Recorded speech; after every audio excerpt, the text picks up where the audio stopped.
order the March 22nd Park Trails and Lakes Commission meeting. Jamie, do you want to do roll call? Chair Steenblock. Here. Commissioner Miller. Commissioner Ramseth. Commissioner Steenblock. Here. Commissioner Moorhead. Here. Commissioner Geyer. Here. Commissioner Gary. All right, then we are looking for an approval for the agenda for tonight's meeting. So moved. Second. So we have a motion and a second. Do we have any discussion? Hearing no discussion, all in favor? Aye. Aye. Opposed? All right, motion carries. And then open forum, I see.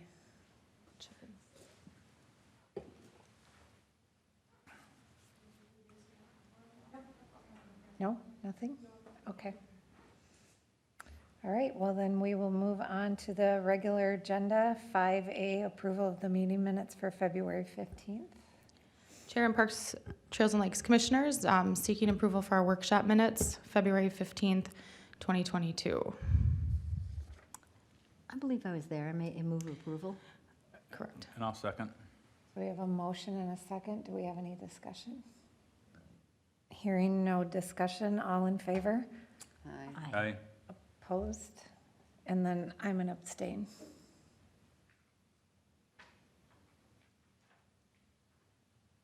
All right, we're moving right along. The next on the agenda is 5B, which is the Goodview Preserve Concept Plan.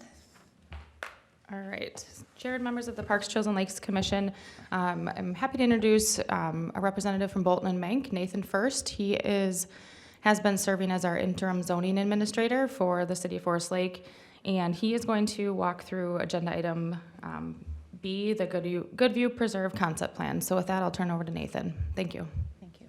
Thank you, Jamie, and good evening, everyone. For those who have not had an opportunity to meet me, as Jamie said, I've been in the capacity of an interim zoning administrator here at the city. I do work with Bolton and Ymca and have been providing some office hours for folks who need planning services or have questions and things like that in the community. So that's kind of what I've been doing here, in addition to some of the development reviews that you see a couple of developments in front of you this evening. So the first one is Goodview Preserve, and this is a concept plan. But before I get into the details on the concept plan, I'd like to just kind of broadly talk about the map that you see in front of you. This is from the city's adopted comprehensive plan. It is from the Parks chapter, and specifically it identifies the location of park facilities in the city and also the location of future park facilities. And so I'm going to zoom in here on the kind of the subject area of tonight's plans, and it gets a little grainy, but you can see a red circle here, sort of in the center of the screen where the cursor is. That is the location of a future neighborhood park. So the comprehensive plan has identified this specific location to serve existing and future members of the community as a neighborhood park. Just really briefly, a neighborhood park, I provided the definition in the staff report for you, but essentially it's to serve sort of, as you're probably well familiar, as kind of a place for people to go and gather from the neighborhood surrounding the park. Not necessarily a regional destination, but perhaps a neighborhood destination. So that's sort of the purpose of the search area and these red circles. So I'm going to now present to you a little bit more information on this first item, Goodview Preserve. So Goodview Preserve is I think everyone is familiar with the general location in the city. I'm getting nods. So this specific development is looking to propose a mix of different residential units. So there are single-family, more or less traditional lots, and there are some attached townhomes that are proposed in this development. There's a mix of different lot widths proposed within those single-family lots. In total, we're looking at about an 81 residential unit subdivision between that unit mix. So this total area of this development is 38.4 acres. However, as you can see here on the screen, there is a rather large wetland area which sort of sits in the center of the parcel. This presents kind of a challenge to the developer in terms of how to design the site. And they met with the TEP panel, which is a sort of It's a panel that consists of the watershed, Army Corps of Engineers, Minnesota DNR, some of those regulatory bodies that look at preservation of these open wetland areas. And this is the design that they have landed on after guidance from that panel. So this is informed by some of those bodies that would review the ultimate project. So what you see here, in addition to these residential units, in the center of the development is that open area that would preserve wetland. There would be some stormwater ponds sort of integrated into that area to allow for stormwater management in this area for the subdivision. And then sort of the focus of tonight's meeting is the park that's proposed in the southeast corner of this development. So the development is about 38 acres, but there are an estimated 7 acres of wetland, which leaves a net acreage of 31.4 acres. So the city's subdivision ordinance has a parkland dedication requirement for 10% of the land, and that would be the net land. So you're looking at a requirement in this area, or for this project, of 3.14 acres. So that would be the required land, and what you can see here, I'm going to zoom in, is this proposed park, which is encircled in green. The park is 3.4 acres in size, so that actually exceeds the required amount of parkland dedication.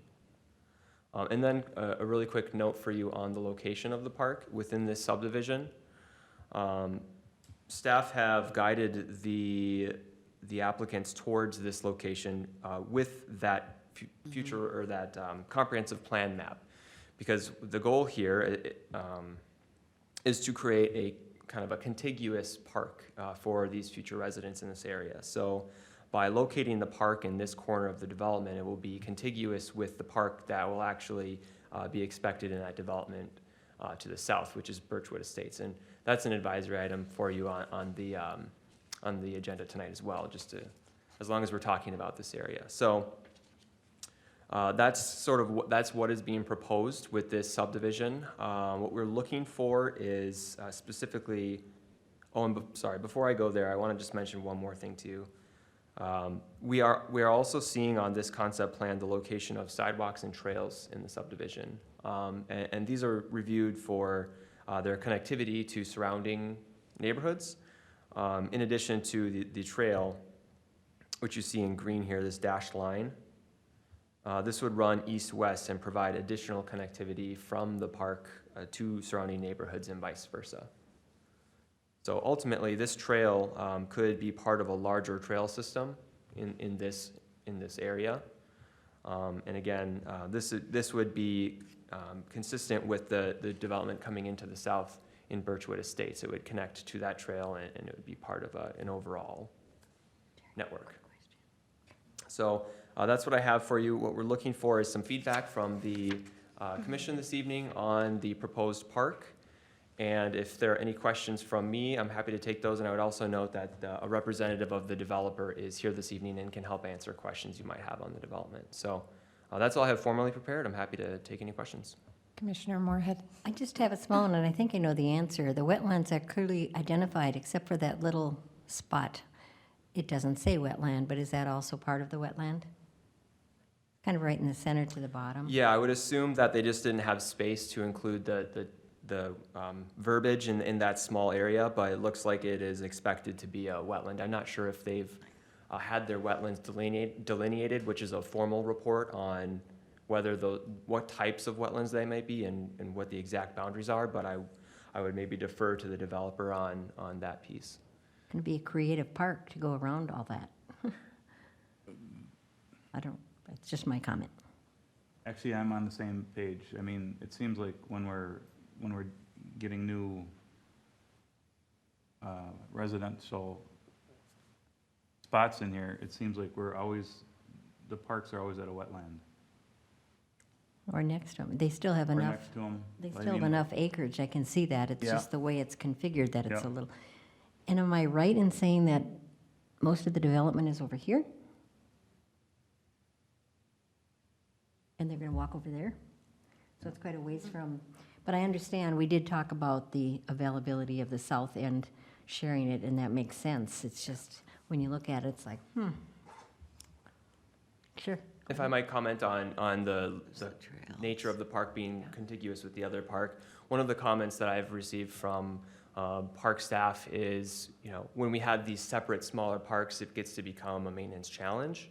And in those opportunities we have to consolidate parkland and create more programmable space are things that we're looking for these future parks. Just a comment that I've heard and we kind of review for. And I'll just comment as well. I think as staff was reviewing the concept plan, I think the connectivity, the sidewalks and trails as part of this plan is a key element to the connectivity and making sure that even if people are on the other side of the development, they have a safe way to access the park. And it almost encourages that walkable distance, which is what we want to strive for with all our park systems. So the trails and sidewalks, I think, does provide everybody access to that park. It might be a little further, but again, that might encourage people to walk, bike, et cetera, instead of just driving over to the park. I think it still is a reasonable distance to travel in those means. So, and then lastly, to the point of the parkland itself, it does serve as a unique opportunity. We are looking for diverse programming. We don't really have any significant, many parks that have that wooded area. Some of those wetlands can provide a nice scenic environment at the park too, so you can incorporate some trails that way. So it does provide a unique park that we don't have in the community. As long as they're safe. 'Cause Correct. you're gonna have children there, yeah. Yep. And I guess one last comment in the staff recommendation. Tonight's the feedback, but we would then at a future meeting start talking about programming and what that amenities at the park would be. So that'd be a future agenda item. So I'm sorry, there is a fair amount of trees on that then? Yeah, as far as I know, the park area looks to be fairly forested. Now, I don't know what the nature of that forest is. Does it consist of tree species that we consider to be like nuisance, or is it significant trees that are, of value? I don't know that we could answer that question at this time. Would the developer be able to answer that? Perhaps.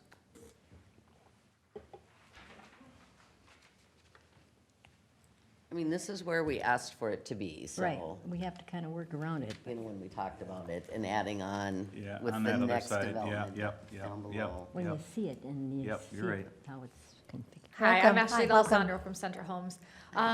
I would be happy to answer those questions. We have had a tree inventory completed. We have not yet seen those results yet, so I can't speak as to what the caliber and the quality of the trees are in that location. I do know that throughout the development, there are some very nice sized trees and good quality trees among some of the other trees that would be considered less valuable.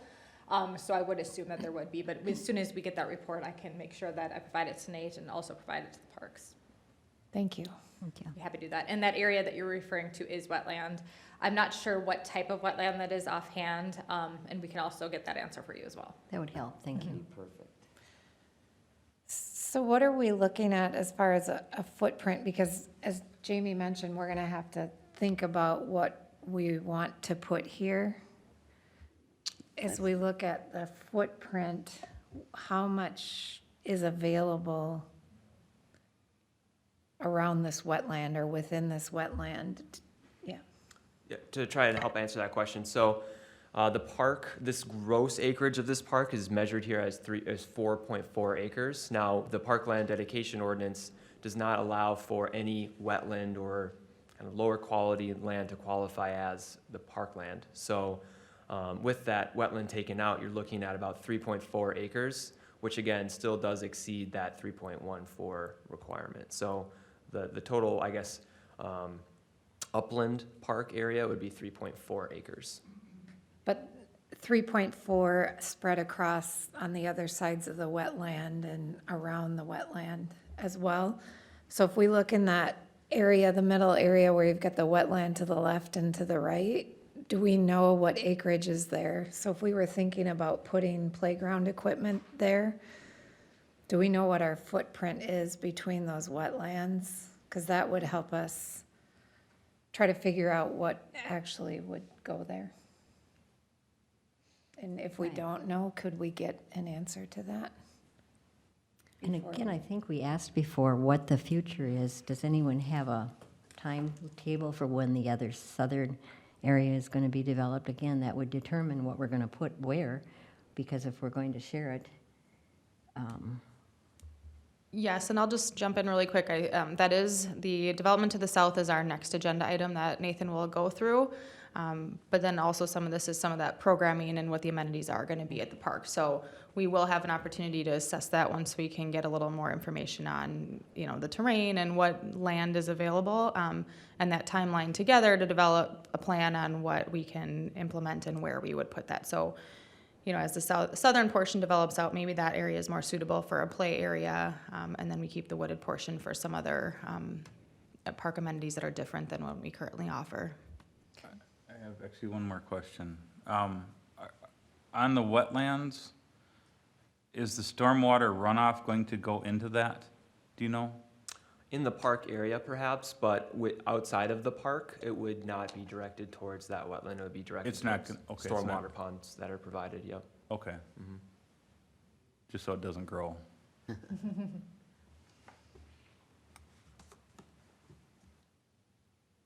what do we need tonight? So we need a motion, one way or another on this one. Well, I think per our former conversation, we don't want to have everyone start over again. I think we're going to have to be creative, and I wish I had printed out the agenda. I probably have a better motion, but to approve the concept plan, is that what we'd be doing tonight? And to have further discussion as to what we would have on there. Is that an acceptable motion? Yeah, the guidance is what they're looking for, so that would be acceptable, yes. Okay. Except the concept plan is provided. Second. So we have a motion and a second. Do we have any further discussion? Hearing no discussion, all in favor? Aye. Opposed? Motion carries. All right, thank you. And we put 5B together with this, second step with the Goodview Preserve concept plan, the Birchwood Estates. Yeah, so let me go here. So this is actually a preliminary plat that the city has reviewed.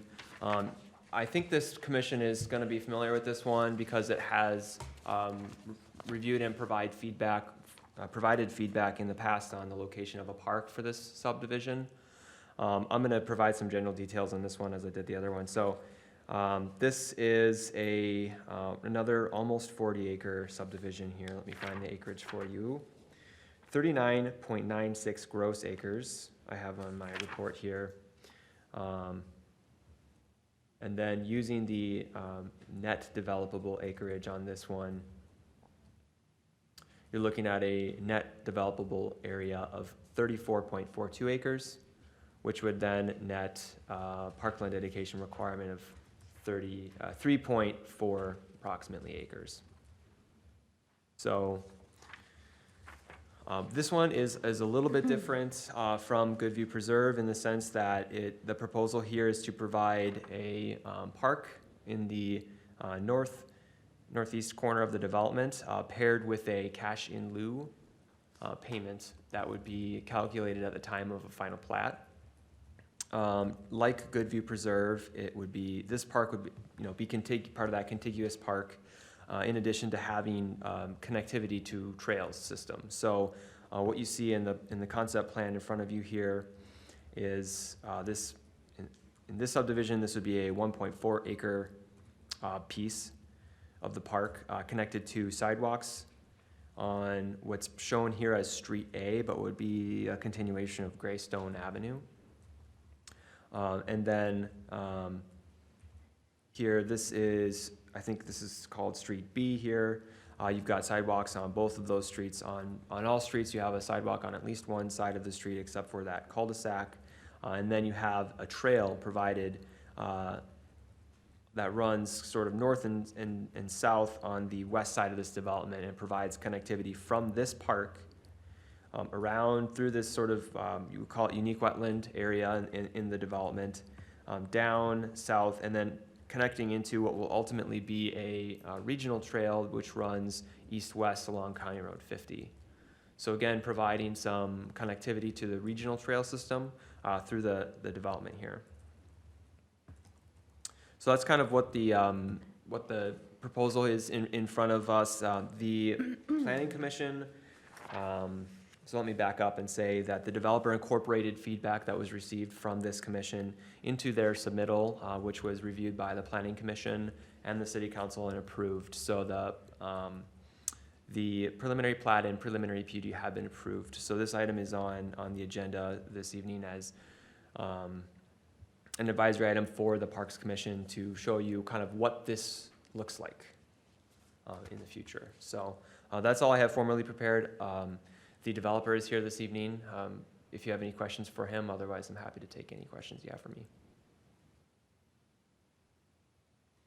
Any questions? Mm-mm. No? No. I think we're good at this time. Yeah. Okay. Thank you. Yep. Did you want to do a motion to, do you need a motion? Yeah, can you come up to the,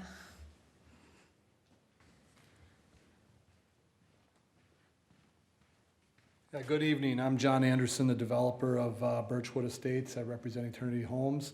One point I wanted to make is you were talking about the park and the Goodview Acres development. We're adjacent to that, so when you look at that area being wooded with wetlands, most of our parkland is open in a field right now, so there's more usable space there where you could potentially put a playground, and that would be contiguous to that park.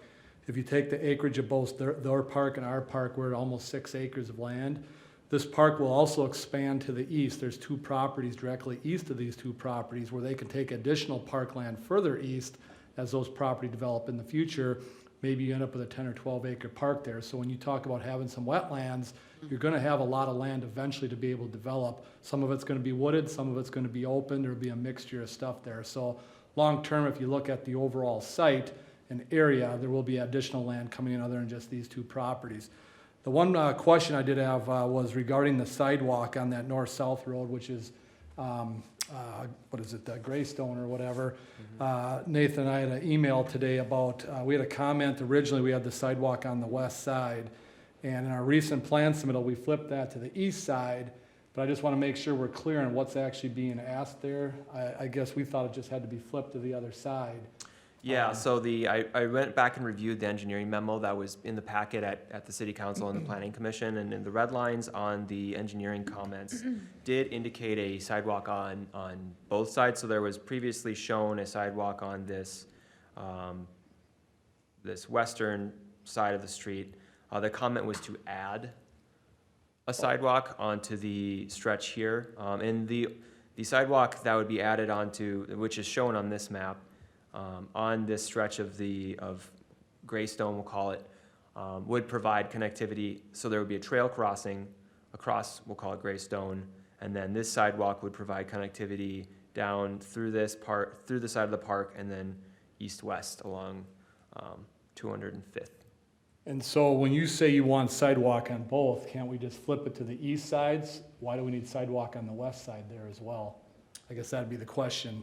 Seems like we're Need to doubling clarify with Public Works and the engineers before I can really comment any further on that. That's just the requirement that I found after a brief review of the memo, so. Okay. Well, I just wanted to make, that was the only point I had. I guess I was still kind of questioning, I guess, so. All right, thank you. thank you. So to wrap up this, maybe motion in support of the parkland as provided would be appropriate. So I'll make a motion to align with the staff recommendation as it pertains to Birchwood Estates. Second. I forgot, any discussion? Hearing no discussion, all in favor? Aye. Opposed? Motion carries. I do think this is an opportunity for us to look creatively at how we utilize this land instead of looking at it as we traditionally plop a park there. This is going to give us an opportunity. So we'll be He's got looking a- for he's more got a- details. He's got a design for us, that's good. No, I was just gonna say, yeah, I think what the developer was saying about the future possibility of future parkland contiguous to the parkland you've reviewed is is definitely a good future opportunity that the commission should consider, and a unique wooded park, as Jamie said. There's not any development started on the east side, is there? There are no developments currently under review for the parcels that are east of these. No, that's the other problem, is how long do we wait before we make decisions on what we're doing? Because we can't hold people back because something might come later. We'll be Yeah, creative. it's an opportunity to be creative and look at the area we have and be creative in how we use it. We might not, we don't need to use it as we traditionally do, so. Okay. Thank you. Nice to meet you. All right, so we're moving on to 5D, Forest Lake YMCA Park Play Days. All right, so item 5D is the Forest Lake YMCA Park Play Days. I'll pull this up on the computer here for you guys as well. All right, so provided in the packet, we have had a longstanding partnership with the Forest Lake YMCA. They've been utilizing Belts Park over the past several years for their summer park play days. They run 2 different sessions throughout the summer, and it provides a great opportunity for residents in the community to engage in summer activities with the YMCA. As part of that, we have provided some financial support, and last year we provided $2,500, and the Forest Lake YMCA is seeking our support again this year in the same amount of $2,500 for their Belts Park Play Days for 2022. So with that, I'm looking for support and a motion to approve the $2,500 of our Parks Program budget for the YMCA Park Play Days this year. Question. Sure. I'm not sure how to word this. Any chance Belts will be under construction during part of this time? Good question. Not during this year. Their program runs just in the summer, June, July, and I believe into a little bit of August. So we won't have that be an impact this year, unfortunately. Or fortunately for the YMCA's purpose. So Very unfortunately for It's always everybody. busy. I mean, we live right by there. There are lots of kids that participate in the program. And here are the session dates that, session 1 is June 13th through July 14th, and then session 2 is July 18th through August 18th. So it's Monday through Thursday. Really great opportunity for recreation programming in the community.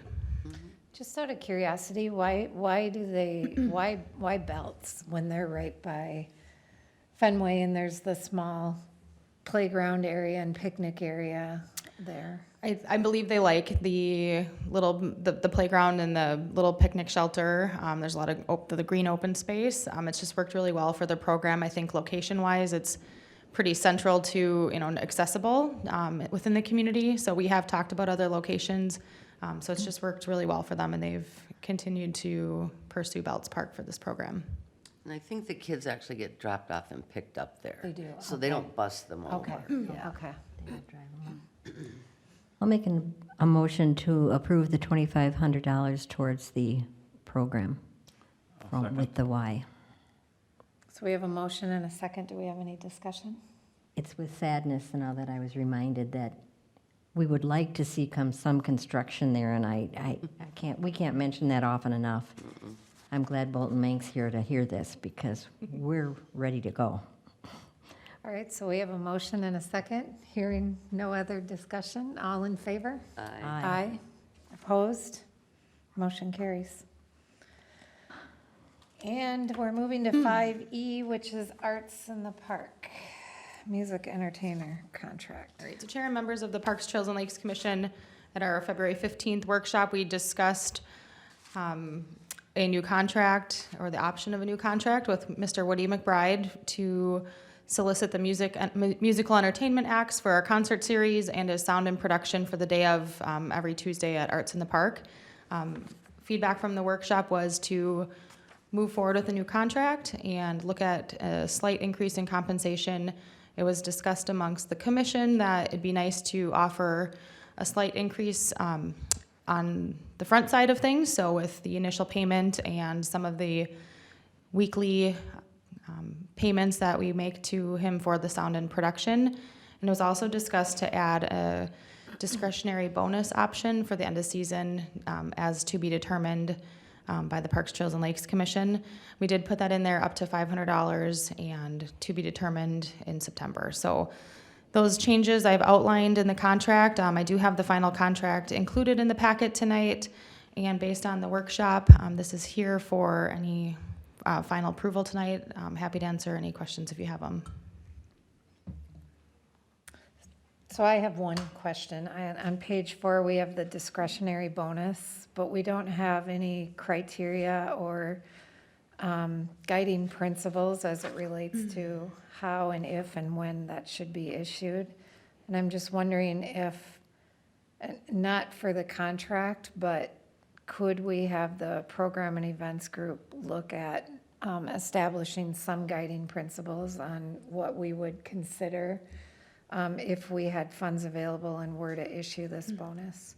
Because I feel like otherwise we're gonna come to the end of the season and it's gonna be a feeling. I feel like he did good, or I feel like he didn't. And at least that way we would have, like I said, some guiding principles that we would be able to set up front before Arts in the Park, and then be able to look at postseason if there's funds available to issue that bonus. I agree. That might help him as well to know what he's Some working towards. success. I don't know right now because I think he does a fabulous job. I wouldn't know what to make one of the criteria. Yeah, that's why I don't think we have to work it into the contract, Okay, but just be I thinking think we should, if we could, between now and when Arts in the Park starts, if we could have the program and events group just get together and think about what would some criteria be? Because then we could give it to him as well. I mean, we want him to understand or set him up for success.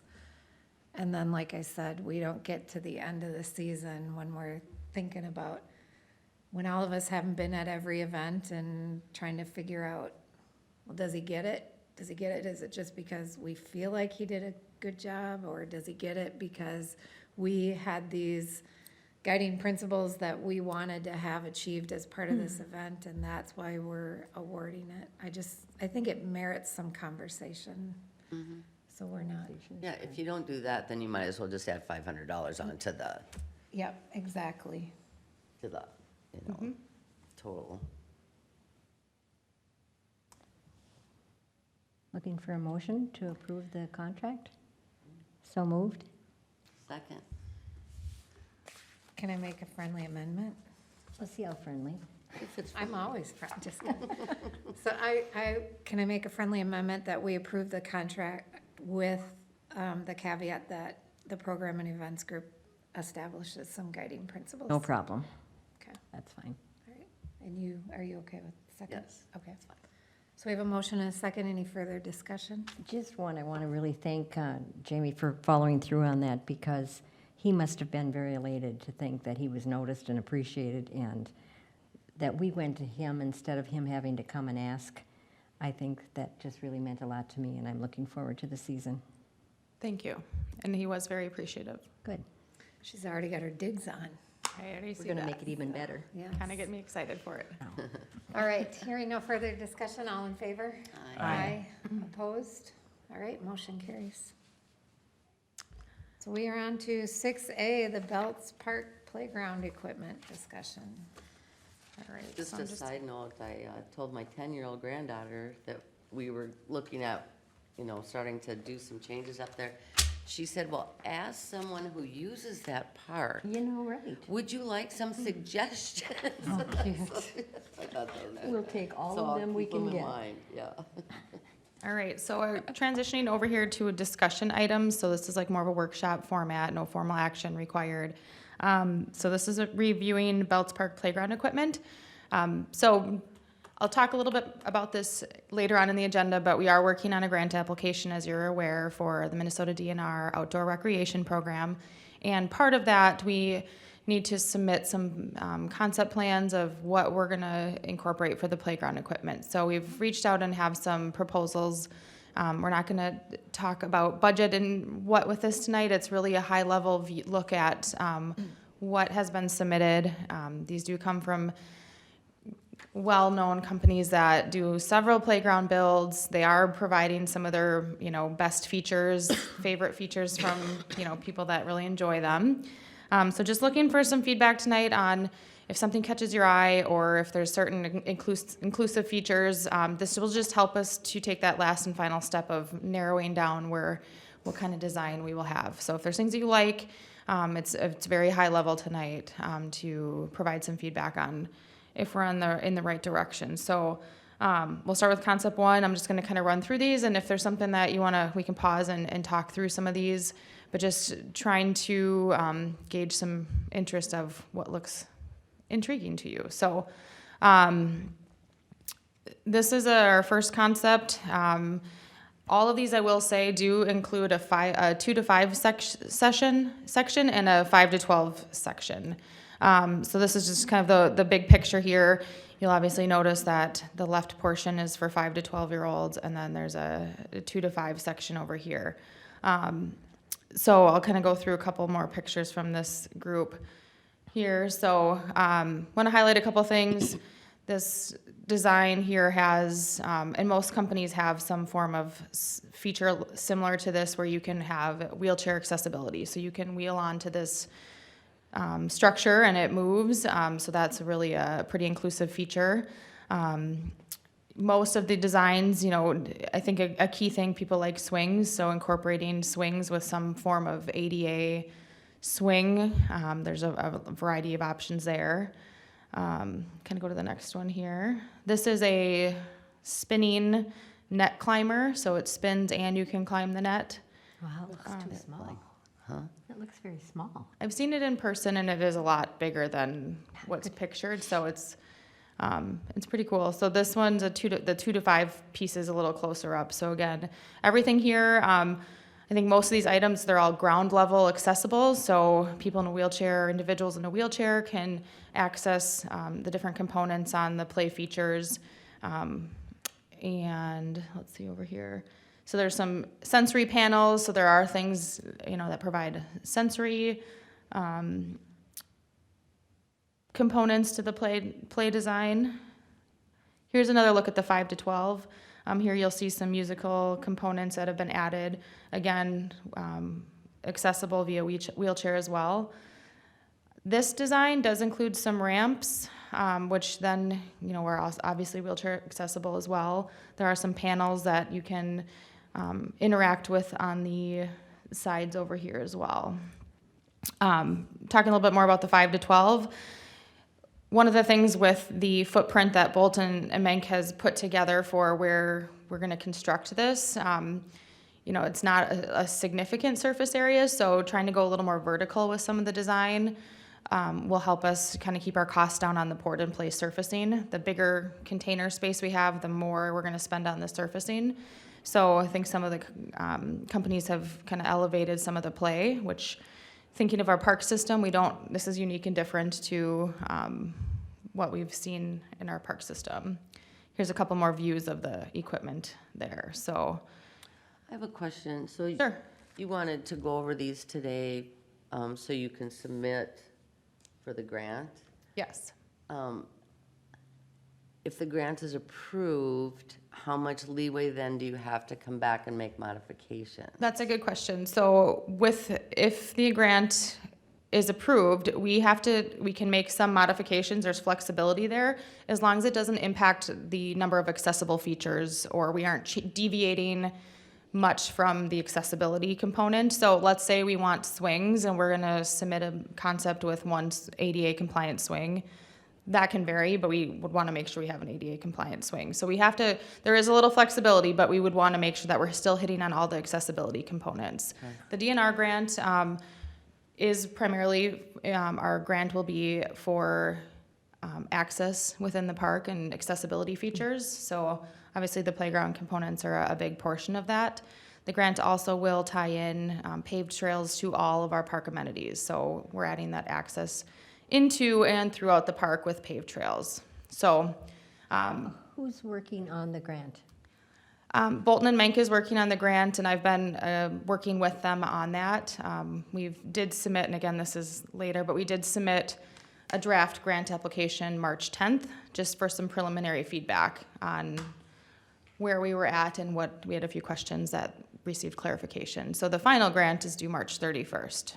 Well, they got a pretty good record, so cross our fingers and hope. Yes. So, Can I make one Sure. ask? Is there a way that we can modify those sunshades to more of a solid roof? Because I think when we're like up at Lakeside, they're pretty expensive to replace. So if we had more of a solid surface on that, I think that would be, it would be Yeah, that's not a- cheaper in the long run. yes, I remember that, your comment previously on the shades at Lakeside Memorial Park, but we can look into some other options with Okay. that. And I think we asked this a different time, and I just don't remember. Is there any of the existing equipment that is still usable enough to save and reuse? And I'm thinking of the climbing spiderweb thing. Yeah, the conversation we've had on that would be assessing that to repurpose at a different park location. So it wouldn't be as part That's of fine. this, but we would have to assess that. We do have some options, whether it's declaring it surplus equipment and listing it for sale. We could assess it and see if we have another need in the community at a different park location. So we do have some options there that we would want to figure out what we want to do with that, so. Some of it certainly has seen its Right. better days, It's not gonna but go there's to a few waste. pieces Right. that I think are. And that's what we did with Lakeside Memorial Park. We Yep. declared it surplus and sold it, Sold so. Oh, cool, okay. Yeah, Thank so you. we will make sure that come to a good solution for that. So I'm going to jump to the second concept. And again, these are what we've received so far, and we can kind of figure out the features that we like. If we like, ground level, I'll kind of go to this next one here too. So again, this is the 2 to 5 equipment over here, and then the 5 to 12. So I think everyone's, I think swings are an important feature. So having some form of swings, and again, this one right here would be the ADA compliant. You can transfer onto that swing. Again, kind of more of an elevated design here. Some ramp systems, which, obviously accessible. I think there's a couple more of this one. So it's just another view of it. This I'm going to call your attention to right here. This is essentially a ground level merry-go-round, so you can wheel onto that, and then Cute. there's also a little bench typically on that. And then again, it's hard to see in these designs, but there are many ground level access points that would be accessible via wheelchair. So just again, to give you some different things to look at. This kind of calls out more specifically, all the details of what kind of benefit. There's social, emotional, there's cognitive, creative, physical. So really all these designs touch on many different components of play. So I wanted to share that so you guys kind of get a picture to see. My comment so far would be, I'm very claustrophobic, and the first one just drives me nuts. It's so close together that, it's good to look at without kids, but you put a lot of kids in there and you've got a lot of commotion going on in a very small area. This one is more spaced out, but I like some of the amenities from the other one, so that's what we can do. That's good feedback to know of, to guide how many play features you have. You can definitely build a park with many play features. We can always scale back. So it was kind of good to show a variety of options, and that'll help guide the next steps. This one's a different company, but similar to the first one. Again, these are pretty common right now as the industry, over the last few years, inclusivity in playgrounds has really become really important more than ever. So all the playground companies continue to develop and design new products. So this is one that's been pretty popular with the wheelchair accessibility. You can skip we're not going to look at the 13 plus right now for conversation, but again, some of the larger towers, again, is unique and different with some of the bigger slides. I think our only other bigger slide is at Summerfield Park, and it's not quite this big. So I'll kind of flip to a couple more views here so you can see a little better. Spread out again. This here in the swings, this is an expression swing, so it's a tot seat with a adult seat as well, so you swing cute. together. That's a fun feature. And let's see. Again, all of these have several transfer points, ground level access points as well, and all port in place surfacing, so wheelchair accessible throughout the playground. This is like an aerial view of how that layout would be. So on this one that you're showing, Jamie, on the slides, you've got the colored slides, the purple slides or whatever, the tubes. Is there some kind of a warranty on fading where, because that would probably, the sun's gonna fade it regardless, so you don't want it to look bad in a couple years. Yes, all of the playgrounds would come with a warranty. Everyone would be a little different Everything depending would be- on the final selection and the details of how many years and all of that. I could get that information for you, but they would have some warranty. Okay. And I think they've come a long ways in their playground designs and manufacturing of them that they're pretty durable. I don't know how long it would take until, any fading would show. But again, I can get some more information. Okay. Okay, so a couple more quick pictures, different features here, little climbing wall. Couple more pictures. I think that's it for that one. And then concept 4, gonna get some additional detail on this one, but it's laid out a little different, so I can kind of walk through this. So basically this view right here is the 5 to 12 structure. So you can see a couple different angles of that. And then this Comet, the single post swing, which would have an ADA swing. And this is also ADA compliant right here. And then again, another spin net. These would all be freestanding items that would be within this container space. So you would have the one main unit for 5 to 12 with those freestanding items as well. They'd be combined, the 512 and the This is for ages, the big main structure that you see with the plan view there, that's for Right. ages 5 to 12. And then all of those other components, the Comet, single post Right. swing, et cetera, those would also be in that same general area, So they'd be spread out a little combined. bit. Yeah, but They're the called younger and the older freestanding. would be combined, okay. Freestanding items spread out enough so that they're within the appropriate use zone for safety compliance. So that would be all part of the 5 to 12 area. I don't know how you feel, but I don't think they can ever have too many swings. The swings are, I yeah. mean, you can have too many certainly, but the first one only had like 4 swings and Honestly, I don't see a lot of swinging, but you don't. it's okay. You know what the big draw is, at least is the merry-go-round. So I'm happy to see some safer versions of the merry-go-round in these. The But challenge with I could be wrong. swings, Swinging, yeah. the challenge with swings is they require one of the largest use zones, so it takes up a lot of space. And so then that will again increase our square footage, and the port and place surfacing is quite expensive, so then it just expands that. So I think feedback tonight is some swings, yes or no. I think we should all agree yes, on for swings, and Yeah, then swings. generally they have been proposing about 4, and that's working within the use zones that we have in the space provided. So Lakeside, you always have to stand and wait for a time to get on the swings for Arts in the Park. Oh, but sure, that might 'cause you be have a just big crowd. because it's a Because crowd. Arts and Parks, yeah.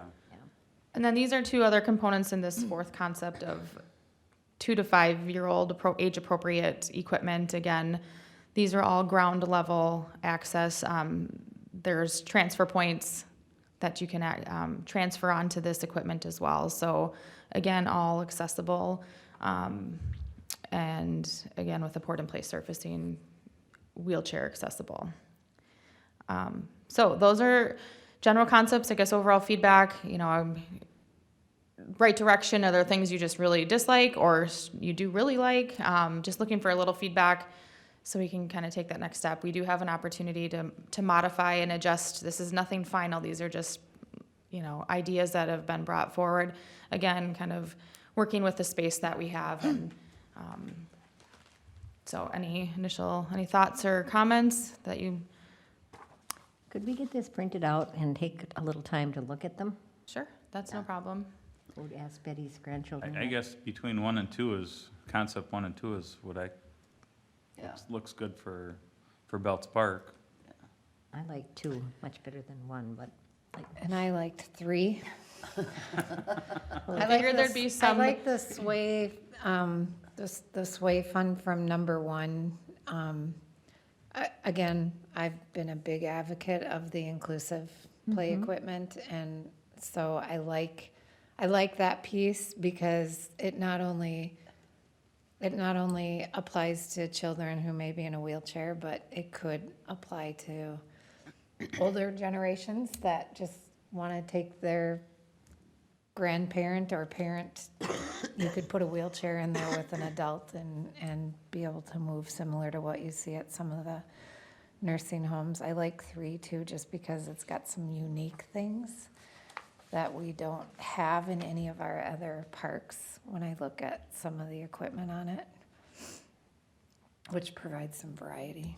So is it fair to say from your comments, one wheelchair accessible feature that can, with movement, where someone wheelchair bound would be able to participate in that activity without One? having to transfer, minimally? I would like to see more than one. Yeah.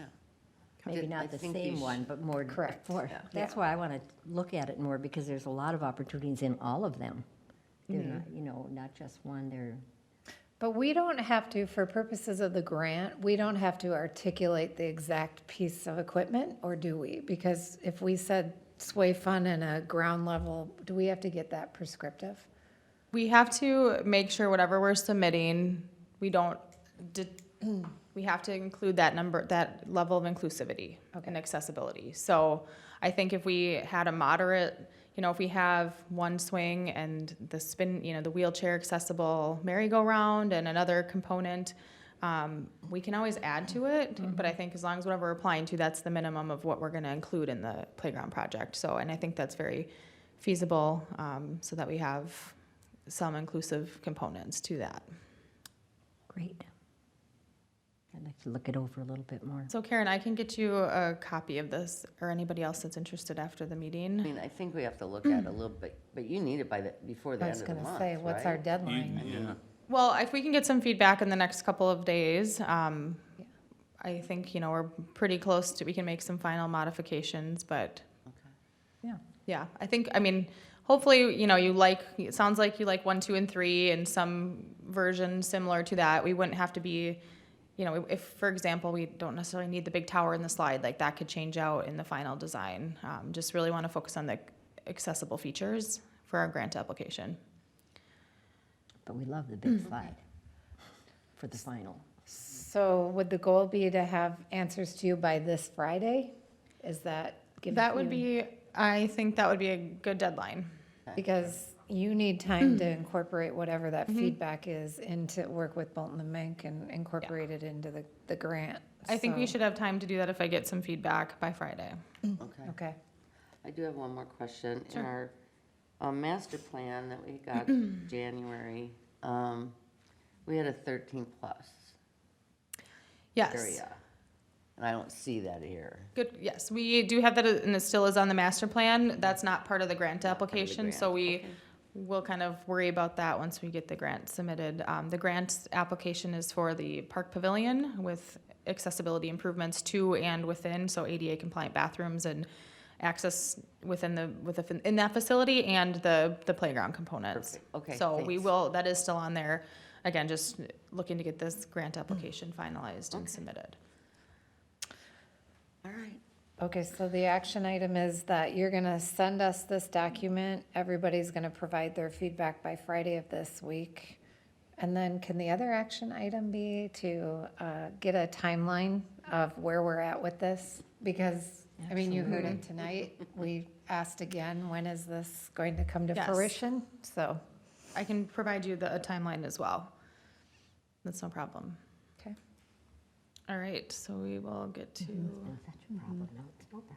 And then, will these kind of recommendations and what you submit for the grant application, will that also help then with, we were getting updated pricing for our yes, list, so yep, this would be input into that as well? Correct. Okay.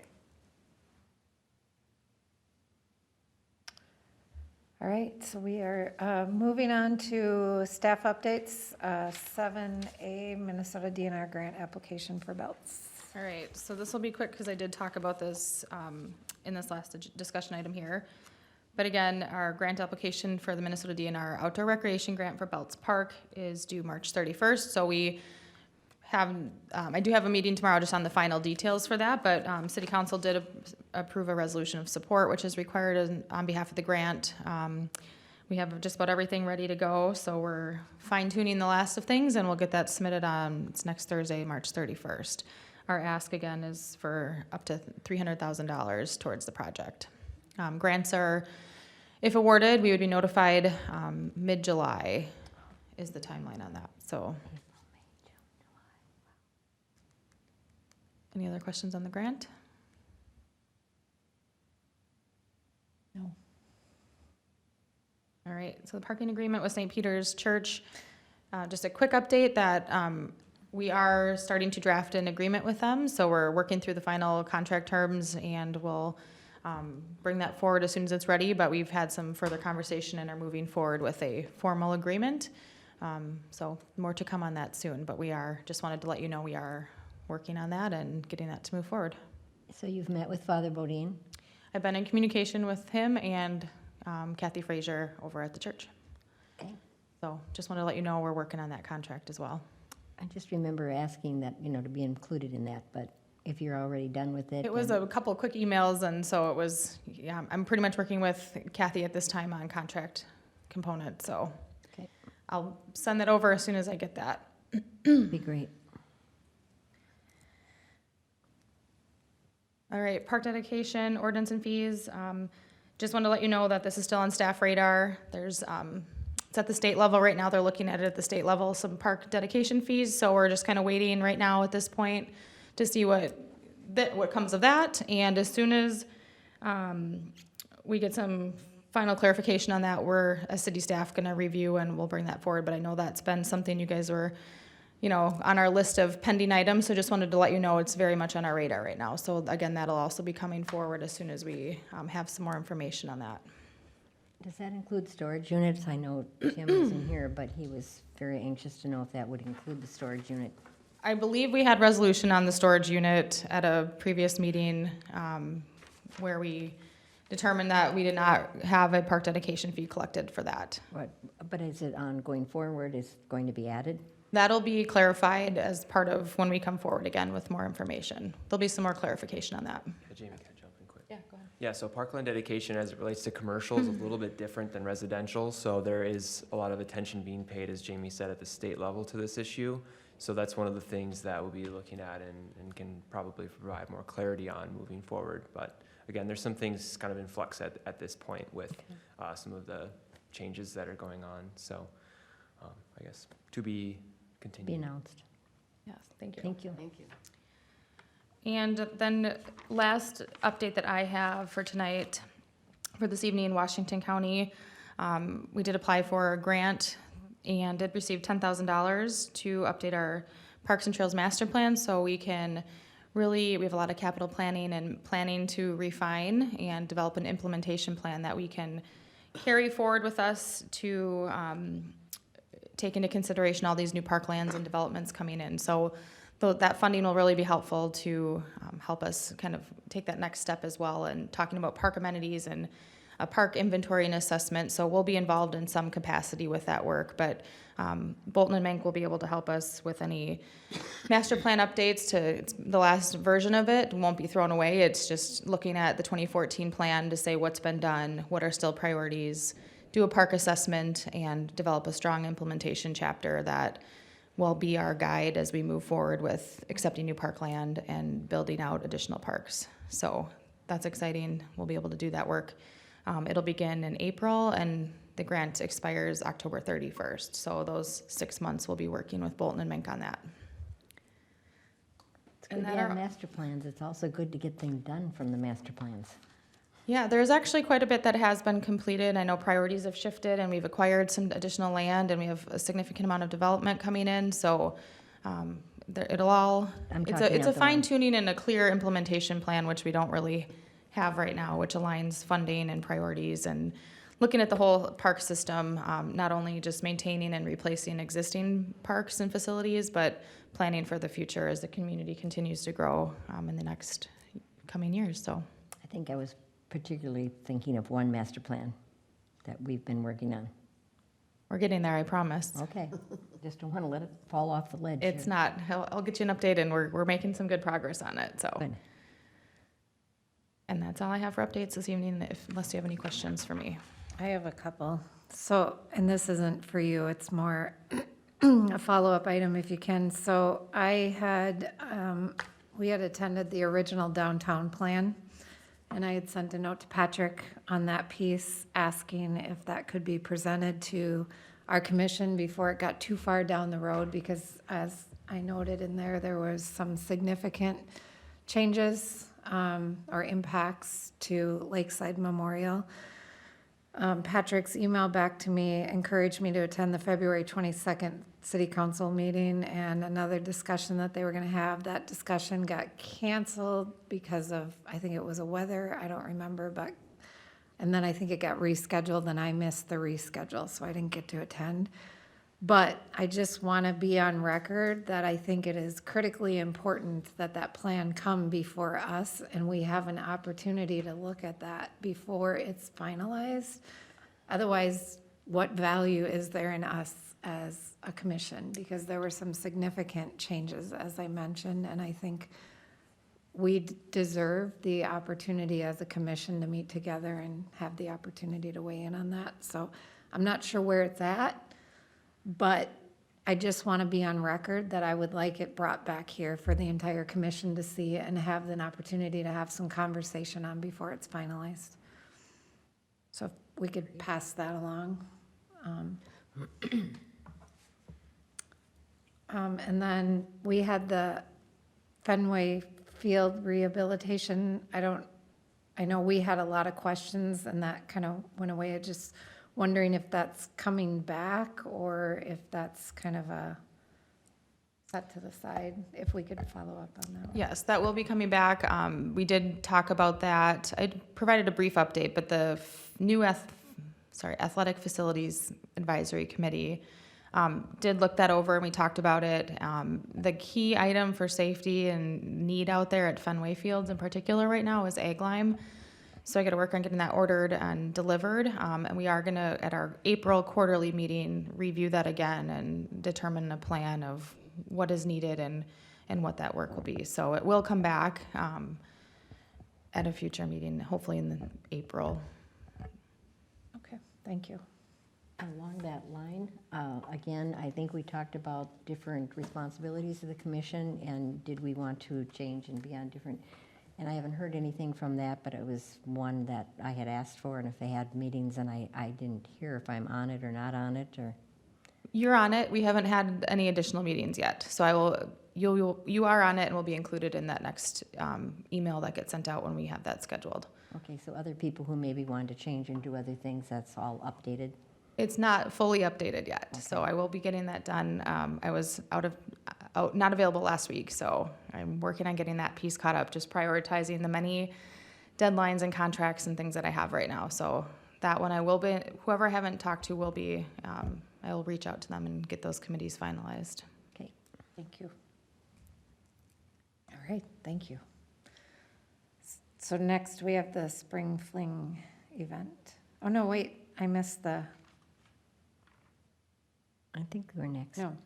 Yeah, I'm right, sorry, Spring Fling event. So that was a commissioner update. I didn't know if one of the commissioners on the Programs and Events Committee has anything to mention on that, or I can certainly do a quick update. Being that we haven't really got together yet, go for it. Yeah, it's just, we are meeting with the Spring Fling events coming up in May. It's going to be Saturday, May 7th from 10 a.m. to 1 p.m. And our group is meeting within the next few days or next week to really get those plans going. And I would anticipate it'd be very similar to last year because it went really well, so. The chamber is having an egg sighting Spring Fling coming up. And again, just the confusion of the two names, but I think they're far enough apart that we can get the public's attention on both. Yes. I think their event this year is in April, and ours will be May 7th.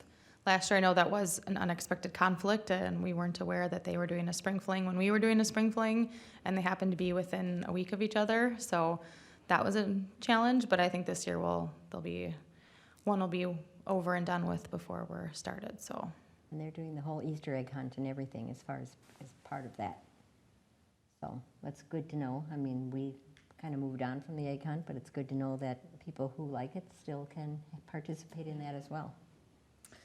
I did have an organization reach out to me that's interested in partnering on the Spring Fling and supporting it as they have in years past. They'd like to volunteer and support it. So I told them that we would be meeting and we would get back in touch with them. But we do have a contact from that organization that I can share when we meet too. So. Any other commissioner updates? I have a meeting with a group tomorrow that might be interested as well. Yay. Woo, Good. we'll see. All hands on deck will make it a lot easier than the few very active and busy hands last time. Yeah. Awesome. All right. Do we have anything else for the updates? None for me. No? Okay. Motion to adjourn. I'll make a motion to adjourn. Second. We have a motion and a second. Any discussion? Okay, hearing. Oh, excuse me. Oh. Just on the shirt thing, I'll get over it after one more. I thought you were going to email and let people know if they wanted one, and I could order it for them. So since there's only a few of us here, I could send the picture again, but it'd be nice to know if they're not going to go out and, you know, wear them in the public or go to Arts in the Park or everything. They may not, and that's fine. Whoever doesn't want one is just fine. But if they do want one, I'd like to know kind of soon so that we can get them and use them for the Spring Fling and Arts in the Park and everything. So if you could maybe just email Sure. everybody? Yep, I'll do that right after the meeting. Okay. All right, we have a motion and a second. All in favor? Aye. Aye. Motion carries. Meeting adjourned. All right, thank you.